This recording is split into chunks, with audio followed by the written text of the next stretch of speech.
those days where you just want everybody to stop talking. Dr. Jess Trankina is here with this Mental Health Monday to explain why anger might actually be overstimulation and what you can do to help. So Dr. Jess, good morning. Good morning, Rosie. How are you? We might not have anger problems after all. What's the science here? That's true. So obviously the nuance here is some people really do have some anger issues. So this is not everyone, but there is a lot of research that connects high stress and overstimulation of the nervous system to irritability and having emotional dysregulation and anger. What's going on in the brain when all of this is happening? So we talked about this last month and I've just become obsessed with it. This beautiful little amygdala that we have in there that tells us that there's danger near. In these modern day stresses that we have, I feel like danger is always near, right? We're constantly stressed. And so when that portion of the brain is on, the portion of the brain that tells us everything is calm, we're focused, we're planning, and we're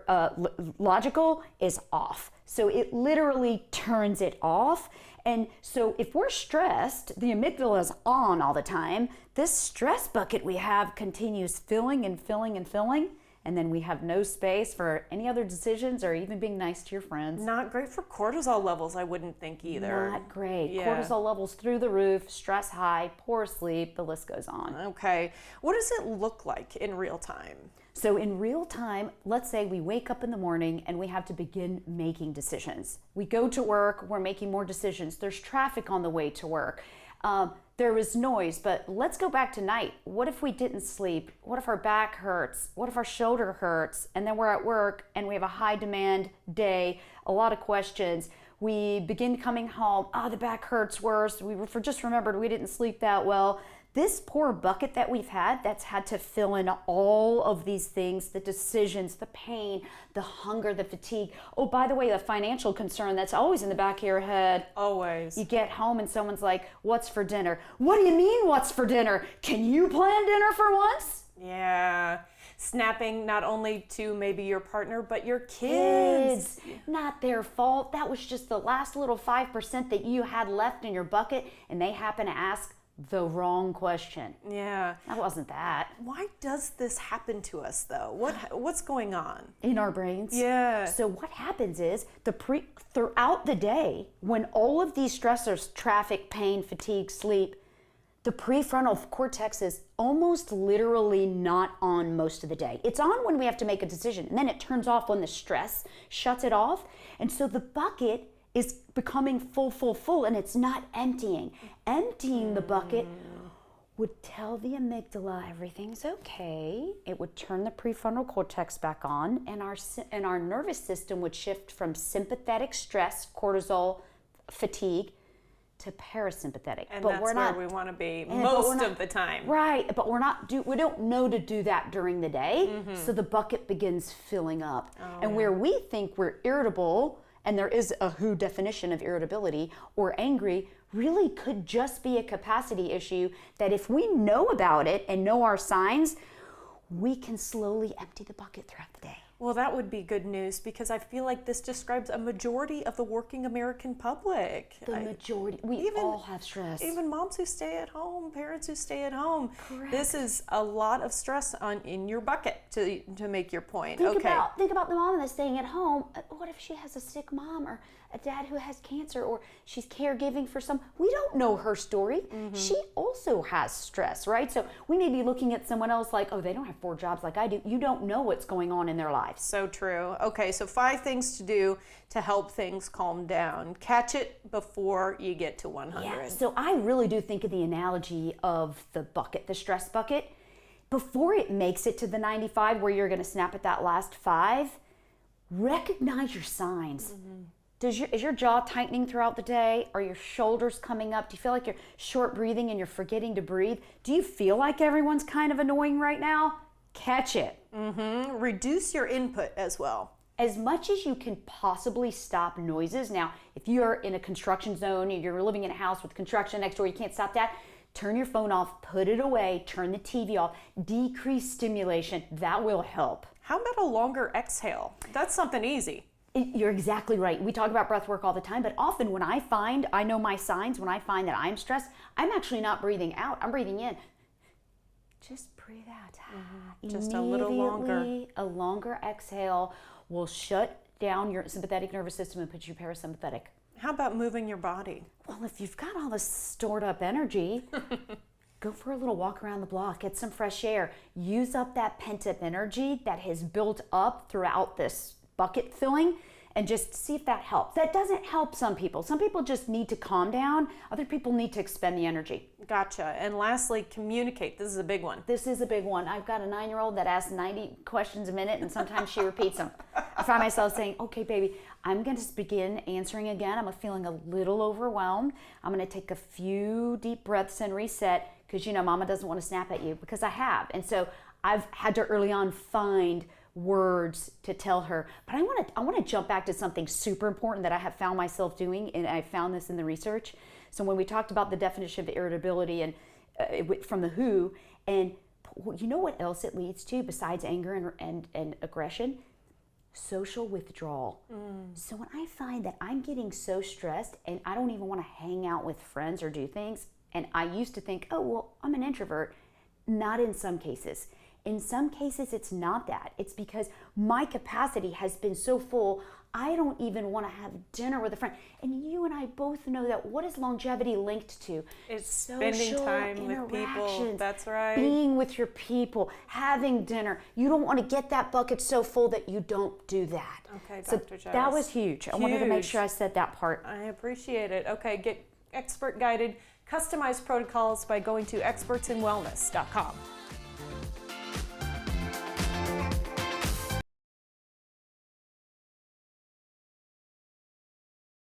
The following portion of Studio 512 is sponsored by Texas Oncology. This year, Texas Oncology is celebrating 40 years of providing comprehensive cancer care close to home for Texans. Joining us today is Dr. Dia Osman with Texas Oncology to discuss how cancer care has changed, what Texans should know about their health, and why listening to your body has never been more important. We're happy to have you, Dr. Osman. Texas Oncology celebrating 40 years of caring for Texans. Tell me about what this milestone means and how cancer care has evolved over those 40 years. Thanks, Rosie, for having me. Texas Oncology is celebrating 40 years. It's a huge, anything for 40 years is a big thing, and this is a huge monumental milestone for Texas Oncology. Things have changed tremendously in the last 40 years. Today, everything is about personalized health care in terms of how we deliver cancer care. We're doing molecular sequencing, we're doing immunotherapy, we're doing targeted therapies. Tomorrow's medicines are becoming available earlier. So many people think of cancer as something that primarily affects older adults, but you say that's changing.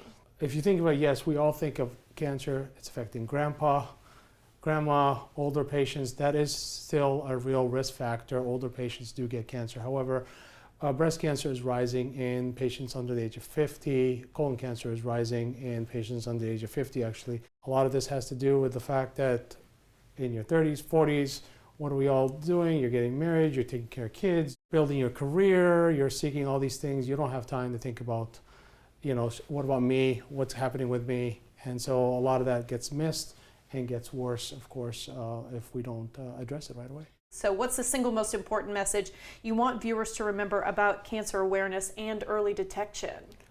Biggest thing is to know what normal is for your body. So if your body is all of a sudden losing weight, you're not trying to lose weight, you have a new lump, a bump, I call them Goombas, in people, like it's not supposed to be there, just go in, talk to a provider. It doesn't mean it's cancer. As Texas Oncology celebrates 40 years, what would you like Texans to know? Cancer care is in your community. It's next to you. Texas Oncology is all over the state of Texas. All types of oncology specialties are available. Our diagnostics are getting better. We're screening people. We're finding cancers earlier. We're, in some cases, curing cancers earlier. We've seen huge improvements from the last 40 years to now. We anticipate even more improvements and better care as we go into the future here. We're very excited and very hopeful. Thank you so much, Dr. Osman. We appreciate your time. Oh, thank you, Rosie. For more information or to request an appointment, visit texasoncology.com. The preceding portion of Studio 512 was sponsored by Texas Oncology.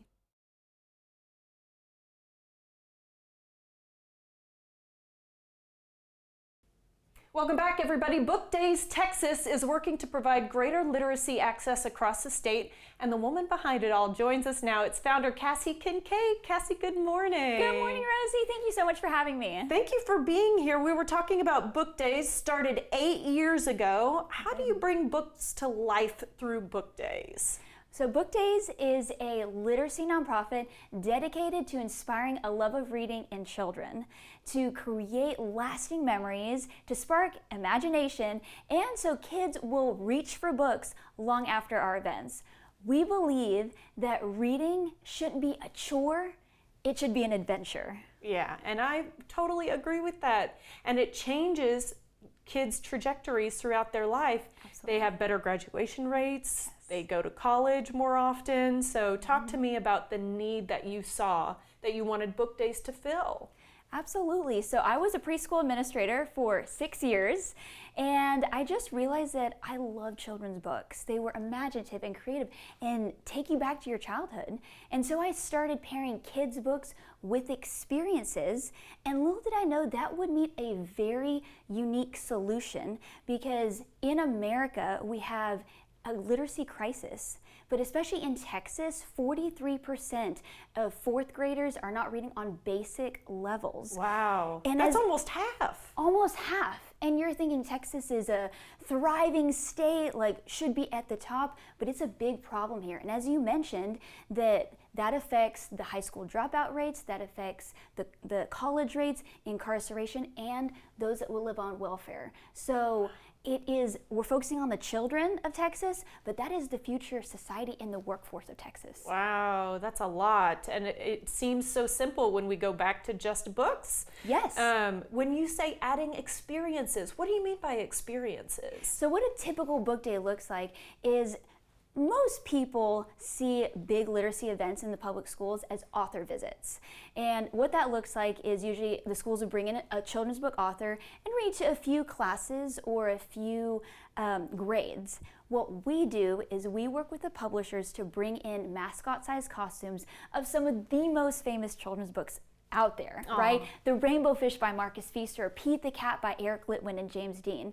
So we bring these costumes in to do dynamic readings with the characters, with the kids, and then the kids get to come up, have a meet and greet, and take class pictures. So it's literally like the educational version of Disney World, bringing that to them. Oh, that's wonderful. And why do you feel like, seeing those characters in real life, getting to hug them if they want to, take a picture together, why does that change, the interaction these kids are having with books? Absolutely. So according to the Texas Pre-K guidelines, the first step to learning to read is getting a love of reading. And if we can inspire a love of reading in our students, they will become lifelong learners, and they will take that with them for the rest of their life. Tell me about Book Days Texas. Rosie, I am so excited about Book Days Texas. I am a lifelong Texas, and this state means everything to me. So Book Days Texas is a statewide initiative to inspire love of reading across 458 Title I schools across the entire state of Texas. That's a lot of schools. You It guys are is. doing big work. It is, and we're so excited. So what this looks like is that we'll be bringing these events. The whole tour is based off of Pete the Cat and his 4 Groovy Buttons by Eric Litwin and James Dean, to bring these events to life for the kids, but also every student will receive a copy of the book, and they will have support during this tour with a state-of-the-art literacy library with professionals from around the world supporting their reading journey. And how important is it for a kid to have a book to call their own? Absolutely. There have been schools that I've worked with here in Austin ISD that they don't even have book fairs anymore because they do not have the finances to even buy a book. Oh, sorry to hear that, but something huge that you're doing. So this is going to be happening across the state. Is it over the next few months? It launches August of next year. Okay. But we are starting all the development for that. It has been several years in the making, but a statewide initiative takes that, doesn't it? It takes a little bit of time. I'm pretty impressed that you're doing it. Why is it so important to help kids learn to fall in love with reading, just as a personal, thought from you? Absolutely. I love education, and I have been given everything every chance to succeed in my journey. And so I want to be able to give that to the students of Texas. And it really all goes back to inspiring a love of reading, because education is everything and can take you anywhere. So true. And how can we help? That's the biggest thing here. You're a nonprofit organization. We want to be able to give you a little boost if we can. Thank you so much. We are looking for individuals, business partners, corporate partners who are looking to invest in the kids of Texas and the future of Texas, to sponsor schools. You know, Rosie, this is not just a nonprofit program, it's a statewide movement. And movements, there's a place for everyone. So we're looking for school sponsors. School sponsors, Yes. okay. And people can still hop on board for this time next year? Oh, absolutely. Okay. Now's the time to claim your school. Okay, sounds good to me. Such an important thing you're doing, bringing a love of reading to kids. Thank you so much, Cassie, for your time. Thank you so much, Rosie. It's a pleasure to be here. All right, for more information on this literacy movement, visit bookdays.org/movement.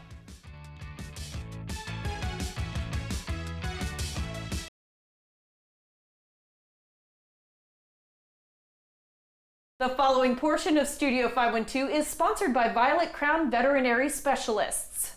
Violet Crown is the only privately owned specialty and emergency veterinary hospital in Austin, located in Bee Cave, offering 24/7 emergency services and specialty care. Doctors Kelly Might and Katie Kennedy are here to tell us more, including some news about a fun upcoming event. So, Dr. Kennedy, we're starting with you. What is a veterinary specialist? So just like your doctor might refer you out to a specialist for advanced diagnostics or advanced procedures, your veterinarian might send your pet out to a specialist for those similar advanced diagnostics or procedures. So a specialist has done 3 to 5 years of additional training in their particular area of specialty to provide those advanced care and elevated level of care. Dr. Might, what sorts of advanced procedures can y'all perform? Yeah, so in addition to what Dr. Kennedy and our oncology team can provide, we also have a team of orthopedic surgeons. And so the most common surgery that we do is ACL tears in dogs. Just like ACL tears happen in people, they can happen in dogs as well. We also have advanced imaging in the operating room, and so that helps us with the advanced fracture repair. And then let's see here, we also have the ability to do scopes, so we can stick a small camera to help with diagnosing and treating different disease processes in those spaces. Then we also have regenerative medicine options. Dr. Kennedy, why would someone choose Violet Crown for emergency services? So we are a privately owned business, and so we do want to provide that service to the community. Emergencies happen 24/7, and we're going to be there 24/7 to be able to treat those injuries and illnesses that your pet might get. We're going to support that by using our criticalists and our specialists to provide that advanced level of care. And Dr. Might, tell us about your hospital expansion. This is exciting. Yeah, we've grown a lot over the last 3 years, and so we're excited that we're finishing up an expansion. We're going to increase the footprint of our hospital by about 50%. Wow. And then also renovating, doing a little makeover on an existing portion. So really the ultimate goal is to be able to bring in additional specialists.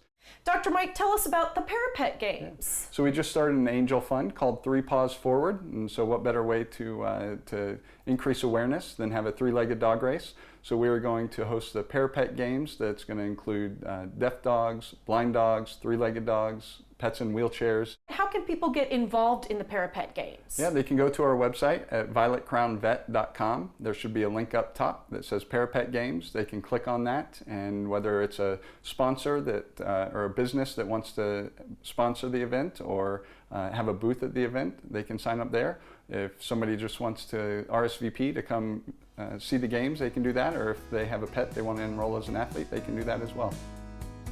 Learn more at violetcrownvet.com. The preceding portion of Studio 512 was sponsored by Violet Crown Veterinary Specialists.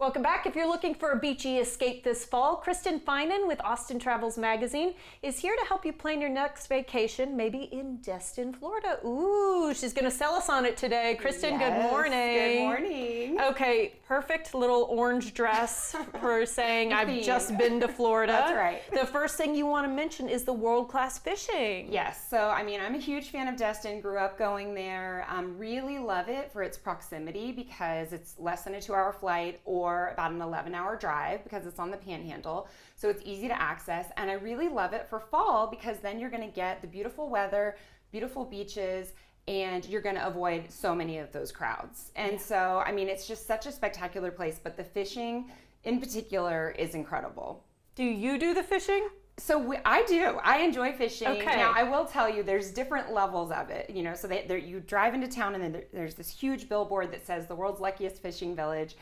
And we stay at a condo that's right on the bay that has like a deck. And so we just go out there and like catch little fish, throw them back. There's a cranky heron that tries, to get your fish. We go crabbing. We do that kind of fishing. Yeah. But just right down from us, there's a place called Harbor Walk Village, and it's a big boating area with tons and tons of charters. So what our favorite thing to do is we've done the charters before and gone out and caught really big fish, a shark one time. No way. Yes, which was really insane, like trying, because it was on my line, trying to pull it up with like And the I would help. put it right back. And we did, yeah. I was like, I don't need to like do anything more with this than just, can y'all get it back in the water?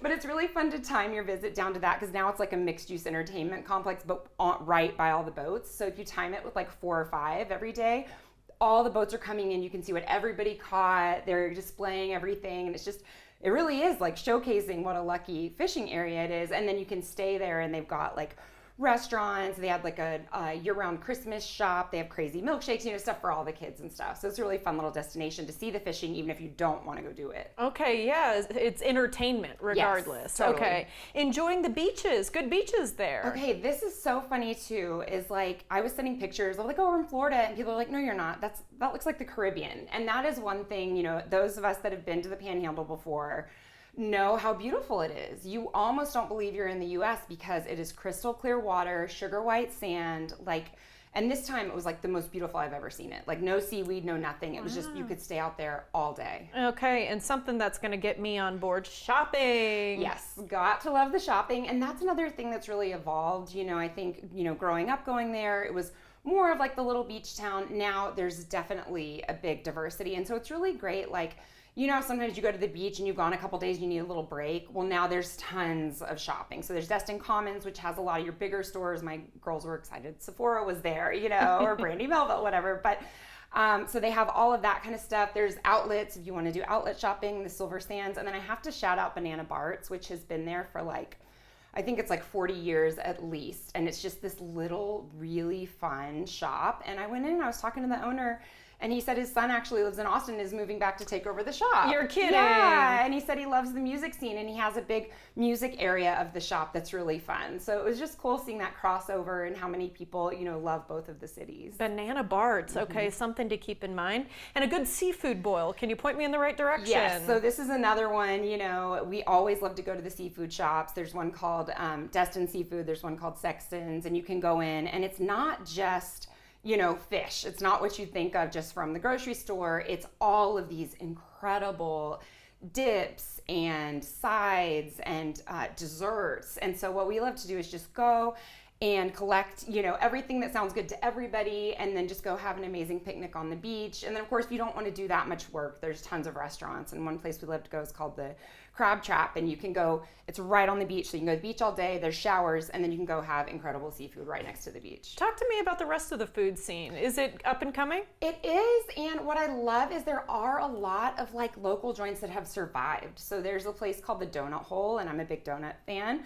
And it's like my favorite. And so they do breakfast, and they do get crowded in the morning, but if you go in the afternoon, they have all of these incredible donut options, and it's just such an institution there. I mean, there's another one called Dewey Destin, which is another seafood spot that has just been there for years. And so I think that's really fun that they have these local institutions, but also a lot more coming in to give it more diversity. Wow, it sounds like a lot of fun. Good for a family escape. Absolutely. Just a little bit of something for everybody, not too far, most beautiful beaches ever, and perfect in fall. I knew she was going to sell me on it. Okay, Kristen, thank you for your time. We appreciate it. For more information and to plan your next destination, visit austintravels.com.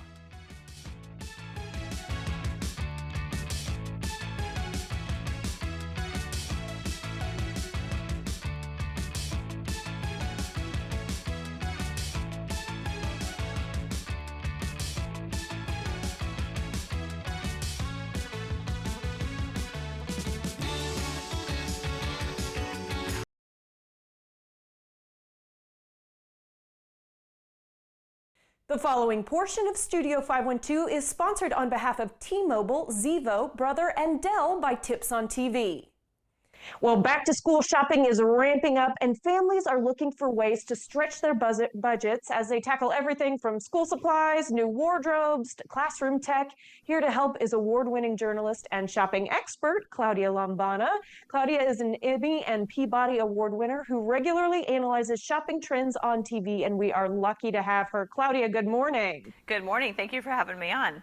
Let's talk about hot trends for back to school, Claudia. Talk to me. Right. Yeah, it's a busy time of the year for parents. They are looking for good value and good deals. We know that on average per household, we're going to see a record spending of about $863 per household. So that's significant. It is a record high, but families are really looking for value. They want to shop smarter. They want to find products that are going to deliver versatility and long-term use, not just fads.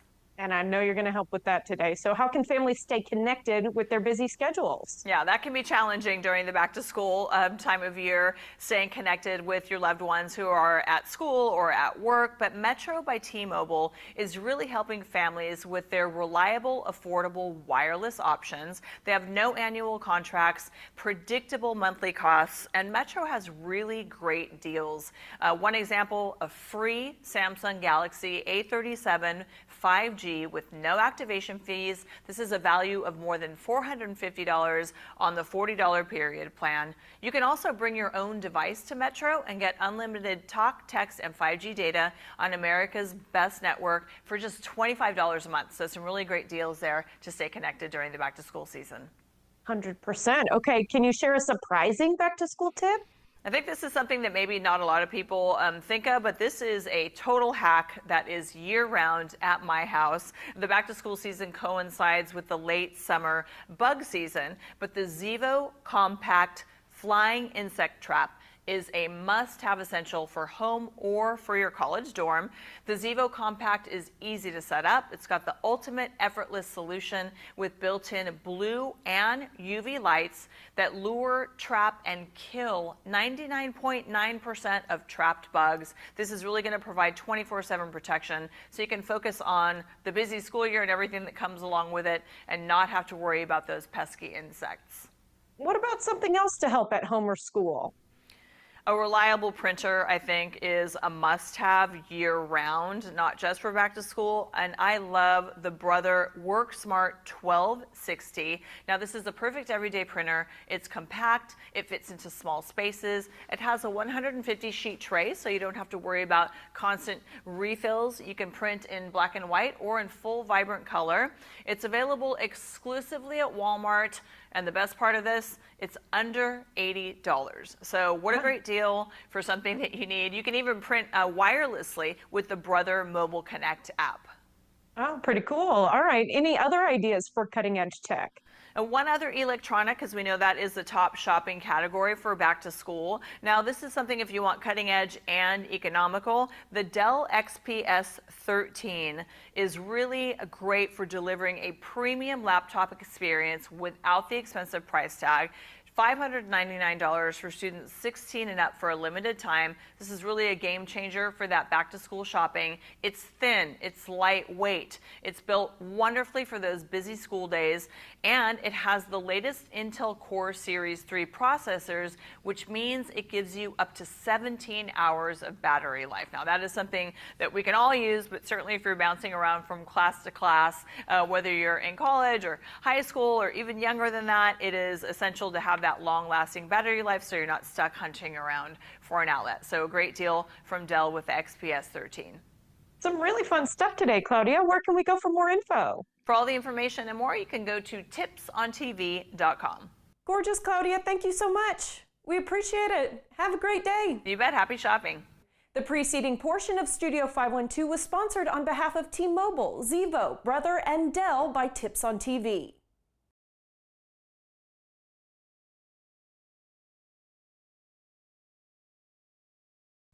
Emiliana, A Revolution Cabaret is making its world premiere with Ground Floor Theater, Joining us now is playwright and performer Jessica Pena Torres, who is working very hard at the moment. Jessica, good morning. Hi, welcome. Welcome. Thank you so much. Welcome here. Welcome to me. Yes. Please tell us about this show. You are the playwright of it, and this is the first time you have handed your baby off to someone else to be the director of it, and you say it's actually a really positive experience. Yes. I say welcome because that is the first line that Emiliana says in the show. Welcome, bienvenidos todos. And yes, this is a play that I wrote as part of the GFT Rights program with Ground Floor Theater, which is a local theater company here in Austin. If you haven't been, please come. It's in East Austin. And they have taken this play from, paper to a full production, which means that we're going to have, fully staged play with costumes and music and dancing and scenic design, all of the elements that you would find in a production. We just call it a world premiere because it's the first time all of these elements come together. Which is so exciting. Very exciting, yes. And I'm you very play excited. Emiliana. Yes, I am Emiliana. And there are only 3 people on stage the entire time, so the trust in each other has to be huge. Yes. Talk to me about your character and then a little bit about the other characters. Of course, yes. So Emiliana is this woman who by day, she has a normal life. I'll say that this play is set in the 1940s in Mexico City. So, we transport the audience with us to the 1940s. And Emiliana has a very normal, quaint life. During the day, she practices piano and is trying to learn French because that was in vogue during that time in Mexico City. And she has a very traditional family in Mexico. But by night, she has another persona that she adopts. She becomes a performer in a cabaret late at night. Her family doesn't know about this. This is all a secret. Yes, and she adopts this name, Emiliana, and she embodies the person of Emiliano Zapata, which is a revolutionary hero for the Mexican Revolution. And one of her goals is to return the land to the people. Her grandfather is a landowner, and so it's her goal to make good on the promises of the Mexican Revolution that failed, right, for a lot of people. And so she uses the cabaret as her stage to rally the audience and, return the land to the people. And it's all through song and dance, it's very fun. Yeah. I was going to say, these are some heavier themes. Yeah. These are some bigger pieces of things to be doing, you know what I mean? Return the land to the people. I'm part of the revolution in a cabaret setting. How do you marry those two things together? Yeah, I think I was just sharing with you before going on air that I am doing a PhD program, and I do a lot of research into this period because I'm looking at performers of this time. And cabaret is a wonderful way to get to talk about these very heavy, sometimes controversial issues in a way that's pleasurable, where we can have, an exchange with the audience, where we can laugh, because it's heavy, it's serious, and it's still important today, even though it's been 100 years from the revolution. But I try to make it fun and use music and dance, and it's a way for me to laugh at myself, and my upbringing, very strict ways in which I grew up, and I make fun of myself. But I was going to say, we're using your talents though because you grew up dancing ballet folklorico as well. Yeah. And so, do we get to see some of that on the stage? Of course, yes. When I wrote this play, people would ask me, "Oh, but you want someone else to play Emiliana, right?" And I said, "No, I'm writing this play for myself. If I could just, do whatever I wanted on stage, what would I do?" And of course, ballet folklorico is one of those things. So when I dressed as Emiliano Zapata, the revolutionary hero, Emiliana dresses as Zapata, right? It's my time to shine and do ballet folklorico, and it's very fun because I get to reimagine this historical character of Zapata in the way that I want to. And I know that's gonna rub off people the wrong way, maybe, but I think it's a challenging opportunity to get us to talk about some things about Mexican history that maybe, we never think about this today. Well, and I think it's a great opportunity for us to see all your talents being used on stage. Yeah. This was part of Ground Floor Theater GFT Rights, and you said it was actually so beneficial because playwriting can be kind of a solitary experience. Yes, yes. So traditionally, when playwrights write their scripts, you know, they are in front of their screens or maybe pen and paper if they're, you know, more old school, and they write a full script and then they take it to a theater company hoping that someone will get to produce their play, right? And this usually takes stages. There's a public reading and then there's a workshop and then hopefully maybe there's a full production. And like I was sharing earlier, it takes money. It takes money, resources, a lot of people, a lot of time, space, right? All of these people to have all these talents and put them together, and you want all the pieces to align. And so it's a great effort. And the wonderful thing about this program that Ground Floor Theater has is that we get together. It was 4 of us that have an idea for a new play, and each time we met, we shared some advances of this new play, and we gave each other feedback. This is working. I have a question about this. What do you think about adding this thing, right? And then you get your notes, and then if you want to incorporate them, you do, and if you don't, you don't. Like, right? It's very generous like that. Yeah. So it helps you not write by yourself in your computer, but like get some community. Yeah. Okay. We don't have much time left, so I want to ask about how long the show runs and how we can get tickets. Yeah. So the show opens on Thursday, August 13th, and it runs until August 29th. We have 2 shows in Spanish, completely in Spanish, August 22nd and 27th.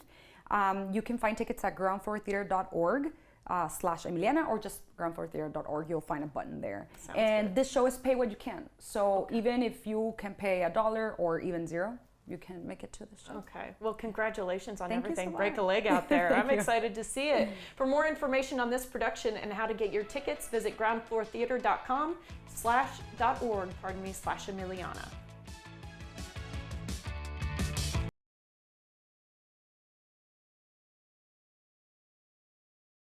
Content segments during Studio 512 were paid for by Texas Oncology, Violet Crown Veterinary Specialists, and Landers Premier Flooring.